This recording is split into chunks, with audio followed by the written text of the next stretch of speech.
Bonjour à tous et bienvenue à ce webinaire de FLO.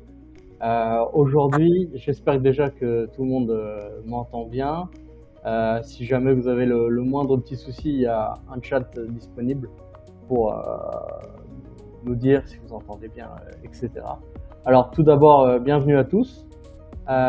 Aujourd'hui, on va faire un webinaire sur un sujet concernant les processus de procurement, donc processus d'achat complet de bout en bout.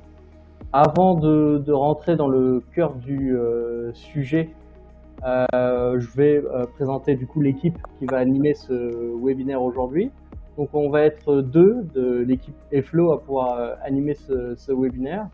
Rodrigo et moi-même. Donc Rodrigo qui est notre directeur commercial. Rodrigo, si tu veux, je te laisse te présenter en quelques mots.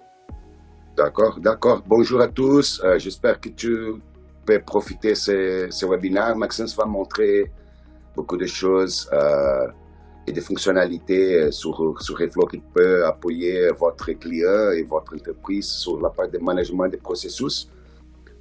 Donc, profitez. Et moi-même, du coup, Maxence Wagner, donc moi je suis plus sur la partie fonctionnelle, que ce soit la modélisation, la documentation, même l'automatisation des processus en BPM. Alors aujourd'hui, à nous deux, on va essayer de vous apporter une expérience qu'on a eue depuis plusieurs années avec nos clients sur le sujet du procurement et également une vision stratégique en fonction des besoins métiers et de ce qu'on peut apporter via un outil comme FLO. Alors, maintenant, on va parler un peu de l'agenda de ce webinaire, expliquer qu'est-ce qu'on va voir aujourd'hui. Donc, comme je l'ai dit en amont, on va parler du coup des processus de procurement et on va voir comment les structurer et les piloter. Dans un premier temps, on va voir tous les défis, les problématiques qu'on a pu voir avec nos différents clients à travers les années. Quelles sont les douleurs qui malheureusement apportent des problèmes au niveau de l'argent ou de la réputation pour les différentes entreprises. Une fois qu'on aura mis en avant les problèmes, on va voir quelles sont les 8 étapes cruciales qu'il est nécessaire finalement de mettre dans vos process de procurement pour pouvoir piloter et structurer complètement cette partie-là dans vos organisations. Ensuite, on verra du coup comment utiliser ces 8 étapes avec des modèles prêts à l'emploi dans FO. C'est-à-dire qu'aujourd'hui, l'objectif également, c'est de vous montrer des processus prêts à l'emploi qui sont déjà automatisables directement dans FLO et justement qui remplissent ces 8 objectifs. Et dans un dernier temps, on aura une partie de questions-réponses. Donc si vous souhaitez, par exemple, si vous avez des questions durant ce webinaire, vous pouvez cliquer sur la partie droite. Vous devez voir normalement une bulle avec un point d'interrogation. Donc n'hésitez pas à cliquer dessus, à écrire votre question. Et à la fin, avec Rodrigo, on va passer en revue les différentes questions et y répondre. De plus, de notre côté, nous, on va créer ce qu'on appelle des enquêtes. Donc, pour pouvoir en savoir plus sur vous, vos besoins, vos problématiques, et pour pouvoir ensuite vous apporter une réponse adaptée à vos besoins. Donc, par exemple, là, pour la première, je vais la mettre en visible. Donc voilà, normalement, sur la partie droite, vous avez au niveau du troisième icône, un icône en forme de bar chart, de graphique, où vous allez pouvoir retrouver des questions où vous pouvez répondre pour que nous puissions en savoir plus sur vos besoins. Voilà, merci. Donc, maintenant, on va, avant même de parler du procurement, on va se présenter un peu plus qui nous sommes, ce qu'est l'entreprise EFLO et surtout la plateforme EFLO. Rodrigo, si tu veux, je te laisse un peu plus présenter l'entreprise et moi je présenterai un peu plus la plateforme. D'accord, d'accord. Merci, Maxence. Comme je dis, nous sommes une entreprise fondée l'an 2002. Donc, nous avons 23 ans supporteur pour donner des supports à notre client sur tout le monde, euh, spécialement la part de management des processus. Je suis responsable commercial sur Reflow depuis 2017, donc il y a un peu de temps que je suis sur l'entreprise. Et notre portefeuille, un peu de notre portefeuille, c'est important pour vous connaître. Nous avons des clients sur tous les mondes, spécialement en la France. Et nous avons des clients comme Totem, qui c'est une entreprise du groupe Orange. Aussi AGFI, qui c'est une autre entreprise française. Omnes et entre autres entreprises. L'idée de notre entreprise, c'est de donner l'opportunité de padroniser les processus et aussi aller à l'automatisation. Donc, c'est notre outil, c'est un outil où tu vas trouver deux principales fonctionnalités, que c'est la part de modélisation des processus, mais aussi aller à la part d'automatisation. Maxence va montrer beaucoup de choses intéressantes. Et si vous avez quelques besoins ou intérêt de échanger, je suis à dispo. Merci. Merci Rodrigo.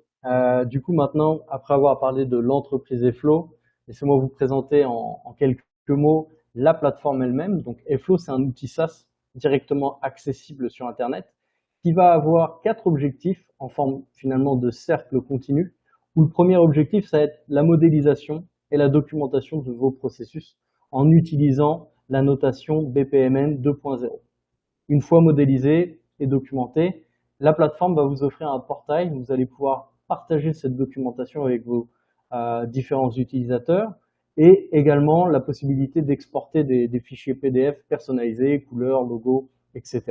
pour pouvoir le partager avec vos clients, collaborateurs, partenaires, etc. La deuxième étape, c'est une fois qu'on a fait ce travail de modélisation et de documentation, vous allez pouvoir utiliser tout ce travail et eFlow comme une console pour exécuter ces processus. Vous allez pouvoir lancer des actions à travers l'outil pour pouvoir, comme je viens de le dire, exécuter les différentes tâches, remplir les formulaires, dispatcher les responsabilités, etc. Et grâce à toutes ces informations, vous allez pouvoir atteindre l'objectif numéro 3, c'est-à-dire contrôler et analyser. Effectivement, comme vous allez avoir une base de données des actions en cours dans vos processus, vous allez pouvoir créer des dashboards et des KPI pour pouvoir piloter à l'instant T l'ensemble de votre production. Et par conséquent, sur un temps un peu plus large, avec toutes ces données, vous allez pouvoir apporter de l'amélioration continue puisque vous allez avoir l'ensemble des datas suffisantes pour pouvoir vérifier si vous atteignez vos objectifs en termes de performance, en termes de qualité, de temps d'exécution. Et à partir de là, on va pouvoir revenir sur la partie numéro 1 pour améliorer la modélisation en créant différentes versions de vos processus. Et donc, si on peut expliquer en une phrase ce qu'est Flow, c'est un outil qui va permettre de simplifier l'ensemble de vos processus complexes. Et aujourd'hui, le sujet qu'on va évoquer, le procurement, c'est un très bon exemple de ce qu'on peut faire sur eFlow pour pouvoir simplifier ces processus complexes. Donc là, justement, on va pouvoir entrer sur la partie procurement. Donc, juste un petit détail avant de continuer de parler de ce sujet. Le procurement, ça peut être quelque chose d'assez vague et de différent en fonction des interlocuteurs qu'on peut avoir. Donc, à travers ce slide, on explique finalement que pour nous, le procurement, ça va être les processus d'achat de bout en bout, structurés, qui vont impliquer au moins 5 éléments. Plusieurs équipes en interne, donc ça peut être les acheteurs, l'équipe technique, le juridique, la finance, des approbations formalisées entre les différents niveaux de management ou entre départements, des règles de gestion claires, que ce soit en fonction du projet ou des opérations internes, un contrôle financier et des exigences de conformité ou de traçabilité, ce qu'on pourrait appeler finalement la partie juridique ou compliance. Donc maintenant qu'on a mis en avant ce qu'est le procurement, on va s'appuyer un peu plus maintenant sur les points de douleur, les problématiques que nos clients et les différents partenaires que nous avons ont rencontrés et nous ont évoqués tout au long de ces années. Donc là, on va se focaliser sur la perte d'argent, mais on pourrait, comme je l'ai dit en avant, également se focaliser sur la perte de réputation de l'entreprise. Donc en gros, on va avoir 4 problèmes qui vont entraîner un 5e. Donc on peut avoir un problème de manque de visibilité. Donc là, c'est vraiment vos acteurs sont un peu perdus dans l'entreprise. Ils savent pas ce qui doit se passer maintenant, ce qui s'est passé avant et ce qui s'est passé après. Donc à partir de ce moment-là, sans carte et visibilité, ils vont être perdus sans savoir quoi faire. Le deuxième problème, ça va être un problème opérationnel où, par exemple, des achats qui ne devraient pas être autorisés sont lancés. Pas autorisés parce que c'est pas dans la stratégie, par exemple, de l'entreprise. Le troisième problème, c'est peut-être un problème plutôt juridique. Alors, juridique ou légal, ou même de stratégie interne, réglementation interne ou réglementation externe. Le quatrième, là je l'ai mis en cinquième position, ça pourrait être un problème plutôt financier, où on va avoir des erreurs de matching, par exemple, entre la commande du produit A et le paiement du produit B, par exemple. On va inverser les deux. Et donc, ces quatre problèmes vont entraîner un cinquième, qui est celui du retraitement, du retravail. Donc, vous allez devoir recommencer ce processus tout en reprenant les risques de refaire les mêmes erreurs, puisque vos processus ne sont pas assez bien structurés. Donc, en conclusion, on pourrait dire que ce manque de visibilité et ce manque de contrôle, c'est finalement la grande origine, la grande cause des manques de performance des entreprises sur la partie procurement achat.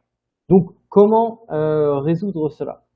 Alors, avec nos clients et nos partenaires, on a créé une liste finalement des 8 objectifs, 8 étapes cruciales dans les différents processus qu'on doit suivre, notamment dans ce sens, pour pouvoir répondre à ces problématiques et les solutionner. Donc à partir de maintenant, je vais partager mon écran avec la solution Wayflow et vous montrer une série de processus qui vont être emboîtés les uns les autres pour créer un grand processus finalement de bout en bout d'achat, de procurement, où on va devoir respecter ces 8 étapes et vous montrer quelle est la partie très importante dans celle-ci pour pouvoir justement contourner les différents problèmes.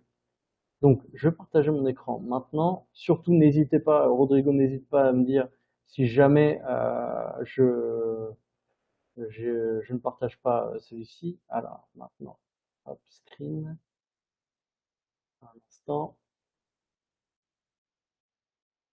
Donc, normalement, à partir de maintenant, vous devez voir mon écran et par conséquent, l'écran est flou.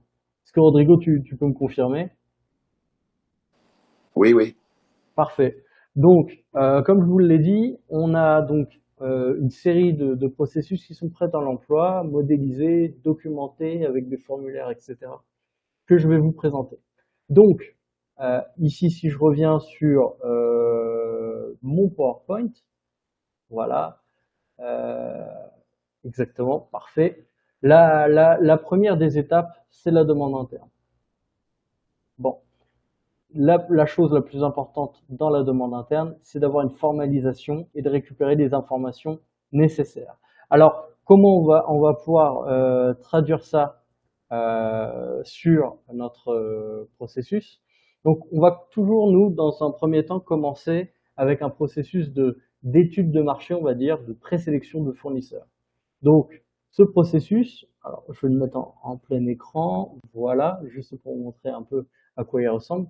Il va démarrer ici via notre équipe de projet, donc je vais zoomer un petit peu plus, et cette équipe de projet va devoir définir le besoin métier préliminaire. Donc pour cela, on va forcer cette équipe à remplir un formulaire. Donc ce qui nous intéresse dans un premier temps chez nous, ça va être le nom du projet, sa description, donc le besoin, qu'est-ce qu'on cherche, une date de livraison souhaitée, une catégorie d'achat et toutes les informations sur l'équipe demandeuse pour pouvoir répartir par exemple le centre de coût, etc. Alors ici, ce qui est important dans un outil, c'est de donner la possibilité à l'utilisateur final d'avoir accès, par exemple, à un portail où il va pouvoir créer justement cette nouvelle demande. Donc ici, par exemple, je vais cliquer, je vais demander ici, et comme vous allez pouvoir le constater, on va pouvoir récupérer le même formulaire que ce que j'ai trouvé ici dans la modélisation de mon processus. Donc je vais obliger mon équipe de projet à remplir le nom du projet, sa description, la date de livraison souhaitée, etc. Et il n'aura plus qu'à cliquer sur soumettre pour passer à la deuxième étape qui va être la validation de la pertinence du projet de la part de l'équipe des acheteurs. Alors là, si je retourne sur mon PowerPoint, voilà, on va atteindre la deuxième partie, la deuxième étape, qui est la validation et l'alignement interne. Le grand problème qu'on a généralement chez nos clients, c'est que cette validation, elle est faite par les achats et on oublie la partie alignement interne. Donc ici, très important, il faut mettre en amont, il faut mettre en avant la collaboration entre les différentes équipes qui vont agir dans la suite du processus. Alors comment on peut réaliser cela? Alors là, je reviens sur mon écran. Dans notre processus, effectivement, dans un premier temps, on va avoir la validation de la pertinence du projet de la part de l'équipe des acheteurs. Mais une fois ce projet validé, on va mettre en avant l'équipe de projet, donc qui est la première équipe, plus les acheteurs et la partie juridique ensemble pour valider ce qu'on va appeler un cahier des charges ou un questionnaire RFI. C'est un terme qu'on va retrouver souvent dans la partie procurement. Donc ici, ce qui va être intéressant, c'est de mettre en avant ensemble ces deux acteurs pour créer un premier projet de formulaire RFI et qu'on pourrait, par exemple, un fichier PDF ou un document PowerPoint, un fichier Excel, enfin, ça c'est en fonction de votre entreprise, qu'on pourrait intégrer ici. Et ensuite, la deuxième étape, c'est l'équipe juridique qui va vérifier ce document s'il correspond bien aux critères légaux ou à la réglementation interne pour pouvoir initier ce projet. Donc, une fois qu'on a fait ça, on va atteindre la troisième étape. Donc, si je reviens sur mon PowerPoint, la troisième étape, c'est la partie sourcing stratégique.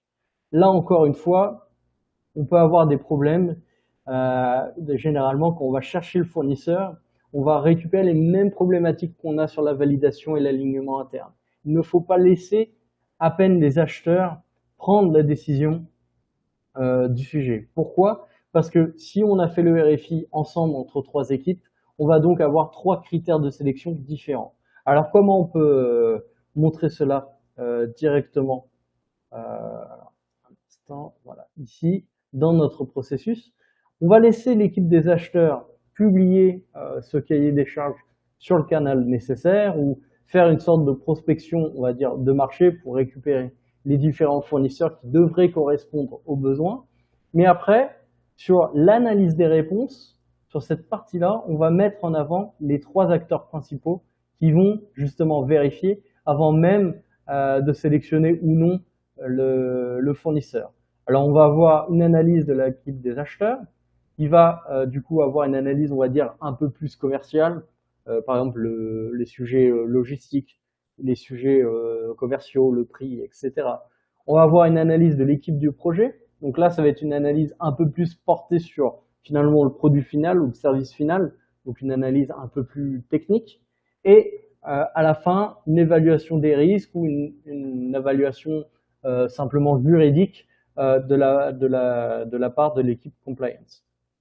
Tout ça pour au final avoir une réunion entre les différents acteurs pour pouvoir prendre une décision. Alors, dans un outil comme Airflow, comment ça peut fonctionner? Ici, vous avez un exemple sur l'écran où on est sur ce qu'on appelle une instance de processus, c'est-à-dire la matérialisation de l'action qui est en train de se passer dans votre processus. Comme vous pouvez le voir ici, vous voyez l'historique des différentes tâches qu'on peut retrouver ici. Et sinon, vous avez même une map qui vous montre tout ce qui s'est passé dans le processus. Donc, vous voyez, on a déjà effectué toutes ces étapes-là, etc. Et donc, comment ça peut se matérialiser? Ici, vous voyez, on avait la réalisation de l'évaluation préliminaire. Donc là, on a notre équipe technique qui a déjà répondu à certaines questions qui la concernent. Puis, on va voir la même chose côté conformité et risque, donc de la part du service juridique, qui va répondre à un questionnaire spécifique par rapport au, par exemple ici, la sélection des fournisseurs qui ont répondu au cahier des charges. Donc là, l'objectif, c'est de vous montrer que chaque équipe va pouvoir répondre aux besoins qui la concernent pour pouvoir avoir assez d'informations pour récupérer les informations clés et prendre une décision sur le ou les fournisseurs potentiels. Alors, comment ça se traduit dans le processus? Ici, on va avoir du coup trois possibilités. Soit aucun de ces fournisseurs n'est assez bon, on va dire, pour pouvoir travailler sur le projet. Donc, on va recommencer, on va faire une boucle et recommencer une nouvelle publication du cahier des charges, tout en donnant la possibilité de l'améliorer, parce que c'est peut-être aussi un problème de formalisation du côté de l'entreprise. Ou on annule tout simplement le projet parce que on a vu par exemple les trois meilleurs fournisseurs du marché et on se rend bien compte que ce qu'on demande n'est pas réalisable ou réaliste. Ou, et là c'est le chemin qui sera le plus souvent pris, on va avoir une sélection de un ou plusieurs fournisseurs. Donc, on va pouvoir commencer la quatrième phase qui est intéressante, qui va être la partie, alors là je vous montre le PowerPoint, de la négociation. Donc là, ça va être un peu plus dans la partie, on va sortir de la partie technique, et on va laisser la partie achat et juridique travailler sur celle-ci. Donc, dans notre exemple de processus, donc je reviens à mon écran, on va enclencher un deuxième processus. Donc là, en BPMN, c'est un peu le côté pratique, c'est-à-dire qu'on va terminer un processus avec un icône rouge avec une enveloppe noire qui va déclencher un autre process, qui dans notre cas va être le process d'acquisition. Donc le processus d'acquisition qui va démarrer ici via l'enveloppe verte et qui va pouvoir récupérer l'ensemble des informations, donc du projet, la description, les catégories, le budget estimé, etc. Et nous, on va pouvoir passer toutes ces étapes-là. Pourquoi? Parce qu'on laisse également la possibilité de démarrer le projet d'acquisition manuellement au cas où la sélection de fournisseurs ne serait pas, enfin l'étude de marché pardon, préliminaire ne serait pas si nécessaire. Mais comme aujourd'hui on est sur une partie procurement où on souhaite vous montrer les étapes de bout en bout, on a démarré via une étude de marché préliminaire. Donc je vais pouvoir passer cette étape, passer l'étape de la finance, puisqu'on a déjà validé, et arriver sur la partie sélection du fournisseur et négociation. Donc là, on a besoin d'avoir des informations claires et transparentes pour mes deux acteurs qui sont les acheteurs et les affaires juridiques. En termes pour les acheteurs, qu'est-ce qui va être important? Trois choses. Déjà, voir si le fournisseur a déjà été référencé en interne. Oui ou non. S'il a déjà été référencé en interne, vous allez voir par la suite de la démonstration qu'on va gagner énormément de temps.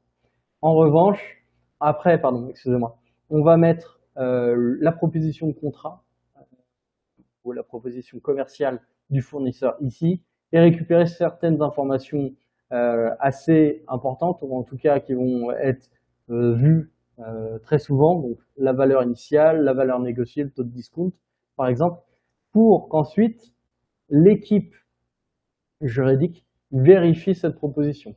Et à partir de ce moment-là, si tout est OK au niveau de la proposition de contrat, on va passer à l'étape suivante qui va être le travail des fournisseurs.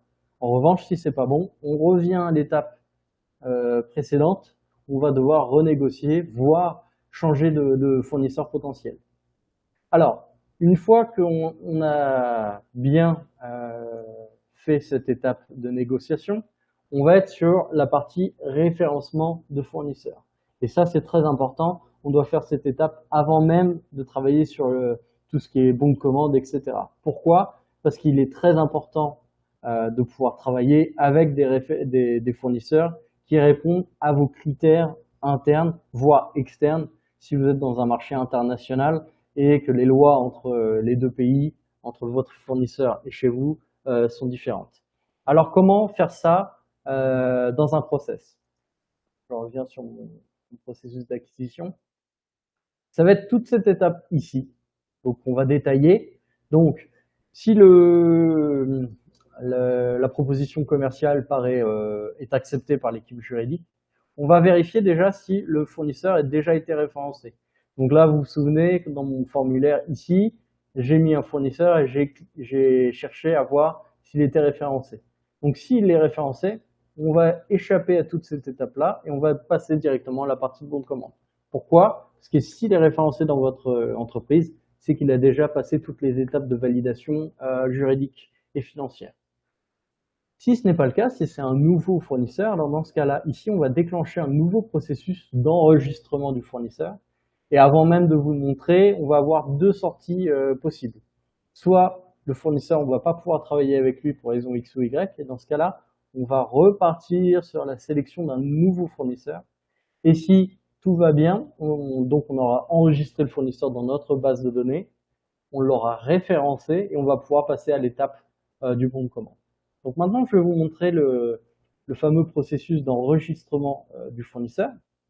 Donc là, encore une fois, si vous avez compris un peu la mécanique des processus BPMN, on va récupérer les informations qui viennent du processus d'acquisition.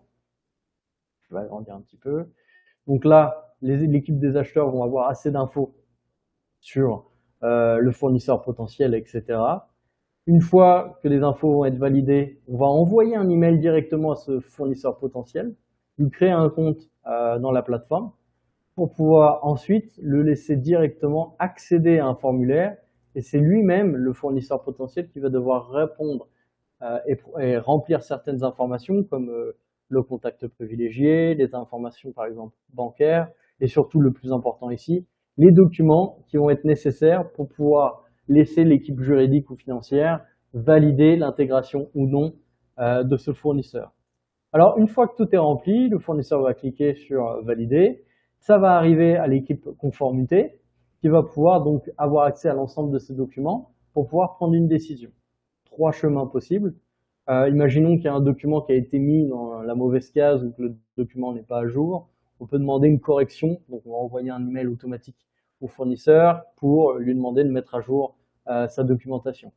Si jamais tous les documents sont envoyés, mais malheureusement on ne peut pas travailler avec cette entreprise pour raison X ou Y, on va du coup justifier pourquoi, lui envoyer un email, et à partir de ce moment-là, on retourne dans notre projet d'acquisition, et comme vous l'avez vu tout à l'heure, on fait la boucle pour revenir sur la sélection de fournisseurs.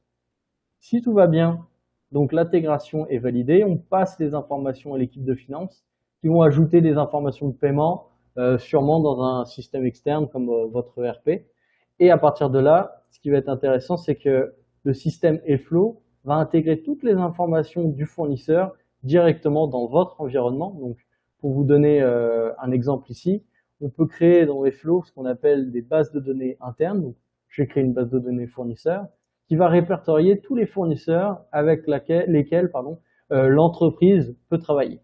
Alors, c'est très intéressant parce que dans les formulaires ensuite que vous travaillez dans eFlow, si jamais à un moment dans un de vos formulaires, vous voulez sélectionner, par exemple, Cyber Secure France, vous allez le sélectionner et dans un formulaire, vous allez pouvoir récupérer toutes les informations qui sont intégrées dans cette base de données.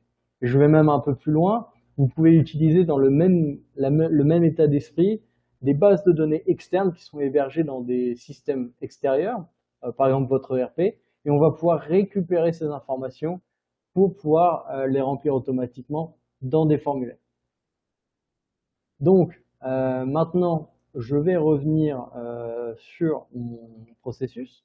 Donc, on va dire que l'enregistrement du fournisseur a été validé et on va pouvoir atteindre l'étape numéro 6, qui est finalement la matérialisation de la commande, qui est finalement le bon de commande. Alors, qu'est-ce qui est nécessaire? Je vais revenir sur mon PowerPoint. Ce qui est important, c'est de matérialiser un bon de commande et de vérifier que c'est accepté au niveau du budget avec des approbations formelles si nécessaire. Donc ici, je vais vous montrer un exemple. Donc, hop, on revient sur notre projet d'acquisition. Ça va être cette étape-là, donc on va pouvoir créer le bon de commande. Ici, 3 informations très importantes. Le document qu'on va devoir annexer, donc ça va être finalement le document officiel qui va traverser jusqu'à la fin du processus, où vous allez avoir toutes les informations concernant le prix, la quantité également du produit si nécessaire, et surtout le numéro de PO, donc il va être le numéro de référencement qui va transiter sur les différents acteurs pour pouvoir se repérer.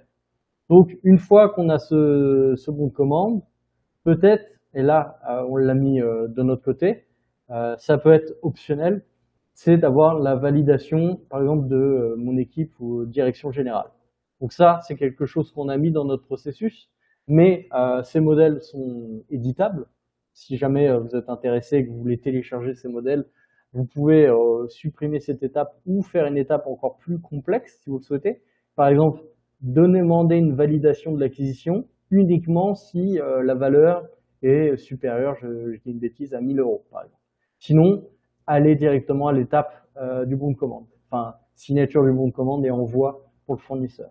Bon, dans notre cas ici, on a fait une validation pour les acquisitions via la direction générale. Si jamais c'est pas validé, dans ce cas-là, annulation et on revient sur le lancement de l'appel d'offres. Si c'est validé en revanche, signature du bon de commande ou du contrat, et vous envoyez ça avec un email automatique avec le contrat en pièce jointe au fournisseur, et à partir de ce moment-là, on bloque le processus jusqu'à la date de livraison. Et là, en fonction de notre cas, je vais dézoomer un petit peu, on va avoir 3 cas de figure. Premier cas de figure, c'est pas l'acquisition, c'est pas quelque chose de matériel, de physique, c'est un service. Donc par exemple un consulting, voilà, une formation. Donc là, on va récupérer, on va mettre la tâche sur l'équipe de projet qui va devoir utiliser et valider le service. Et à partir de ce moment-là, on va enclencher la 8e étape. On va passer la 7e. Et la 8e étape qui est le paiement de la facture. En revanche, si c'est un matériel, et si c'est un matériel physique livrable dans un entrepôt, on va déclencher la 7e qui est la réception. Si c'est non livrable, comme l'acquisition de biens immobiliers, etc., on part sur le paiement de la facture directement. Donc ici, réception, on va atteindre le 7e point crucial. Donc si je monte mon PowerPoint, l'objectif ici, il est assez simple, c'est garantir la conformité de la livraison. Alors la conformité de livraison, c'est la qualité et la quantité des produits. Alors comment matérialiser cela? Donc je vais vous montrer notre processus de réception, déclenché par le process d'acquisition. Ici, on va avoir 2 acteurs clés. Donc, les personnes qui travaillent dans l'entrepôt, on va avoir les acheteurs. Les personnes dans l'entrepôt, qu'est-ce qu'ils vont avoir besoin? Le jour J, ils ont besoin de récupérer le bon de commande signé et la référence du bon de commande. Une fois qu'on a ces informations, ce qui va être intéressant pour l'équipe, c'est de faire un référencement par rapport au bon de commande. Alors là, je vais vous montrer comment ça pourrait se donner ici.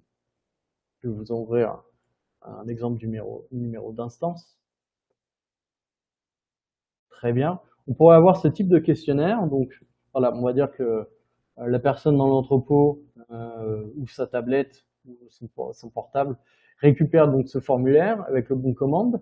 Donc, il va pouvoir référencer les différents articles reçus, mettre la quantité qui était attendue par rapport au bon de commande, noter la quantité reçue donc pour valider ou pas la quantité et voir la qualité et laisser des commentaires, surtout en cas de non-conformité. Et on pourrait même, par exemple, ici, quand on remplit, associer une image, une photo, voilà, que la personne prend avec son téléphone portable, pour pouvoir, du coup, justifier, par exemple, que ce n'est pas conforme aux attentes. Alors, si c'est pas conforme aux attentes, qu'est-ce qui peut se passer? Ici, on va laisser la responsabilité, si c'est pas conforme aux attentes, à l'équipe des achats pour savoir ce qui va se passer. Donc, on va analyser le problème avec le fournisseur, on peut annuler la commande ou annuler tout simplement garder ce qui est mis et annuler le fait de passer une commande supplémentaire par exemple. Ou au contraire, replanifier une livraison et dans ce cas-là, on bloque le processus jusqu'à la date de livraison prévue et on refait la boucle avec l'équipe de l'entrepôt. Si tout est OK, alors à partir de ce moment-là, on a l'étape de stockage et on va pouvoir déclencher la dernière étape du processus de procurement qui va être la demande de paiement. Donc ici, c'est notre dernière étape. Donc ici, le point clé, c'est de payer le bon produit à la date prévue, à la bonne personne, suivant les règles prédéfinies dans le contrat. Alors comment s'assurer de tout cela? Tout simplement en récupérant toutes les informations. Donc là, je vais vous ouvrir le dernier process qui est mon compte fournisseur. Voilà. Donc ici, l'équipe des achats va récupérer du coup toutes les informations nécessaires pour effectuer cela de manière valide. C'est-à-dire, qu'est-ce que sont les informations nécessaires?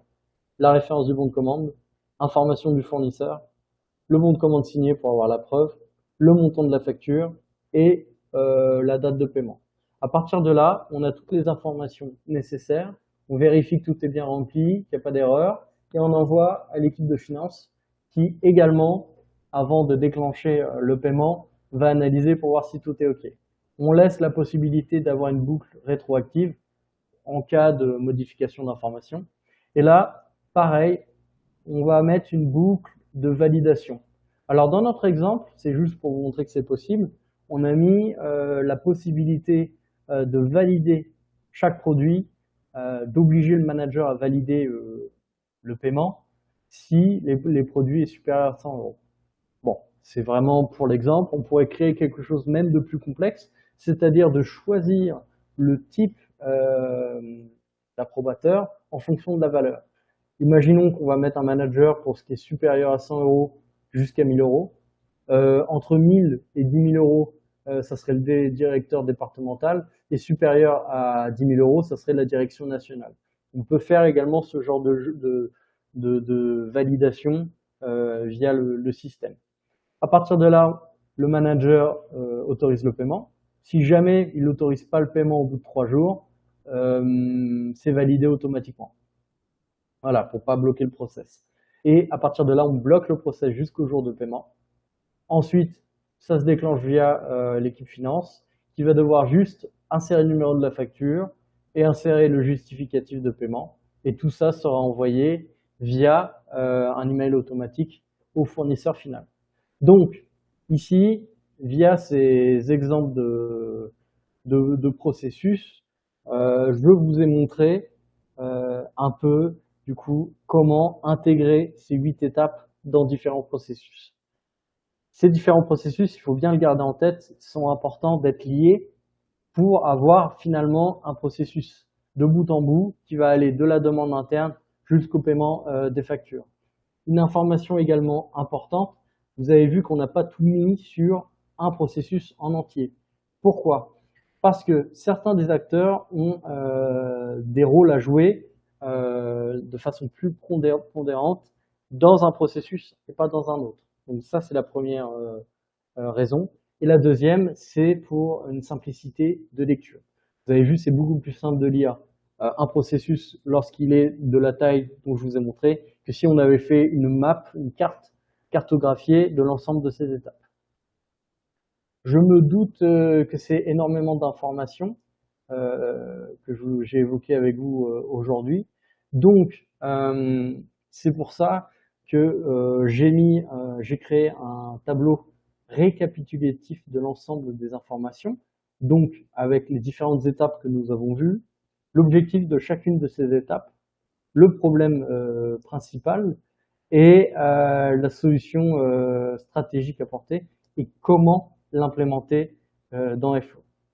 Pour terminer avec ma présentation de l'outil, j'aimerais également vous montrer comment ça peut s'illustrer pour l'utilisateur final, celui qui va agir dans le processus.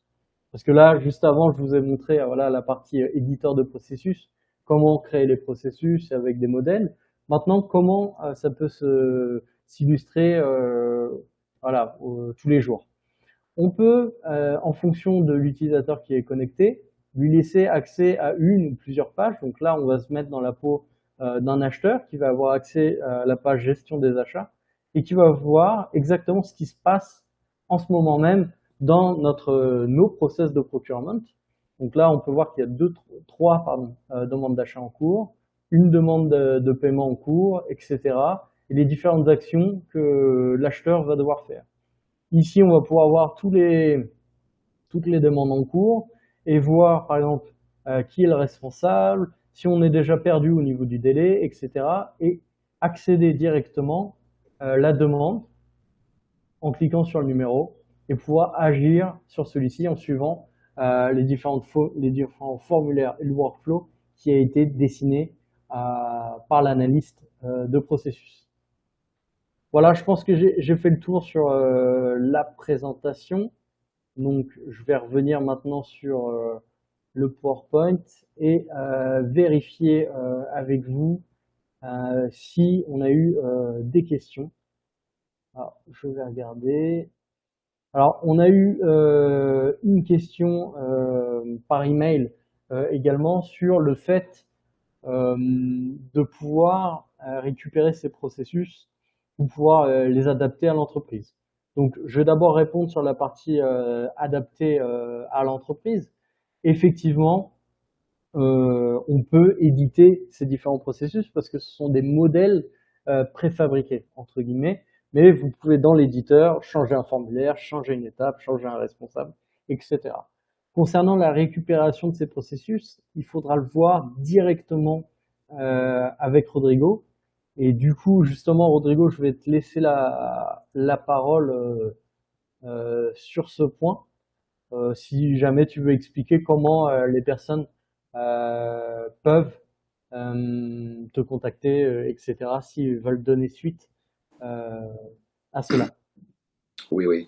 Non, vous avez ma email sur l'écran si vous avez quelques doutes ou quelques besoins sur ces sujets. Et aussi, j'ai souhaité remercier tous pour participer sur cette webinaire. Donc, l'idée, c'est d'échanger et voir comment pouvons-nous appuyer vous sur les projets que vous avez pour la part de processus. Donc, tu peux m'envoyer un email et nous pouvons échanger ou faire une autre présentation plus approfondie sur ces sujets.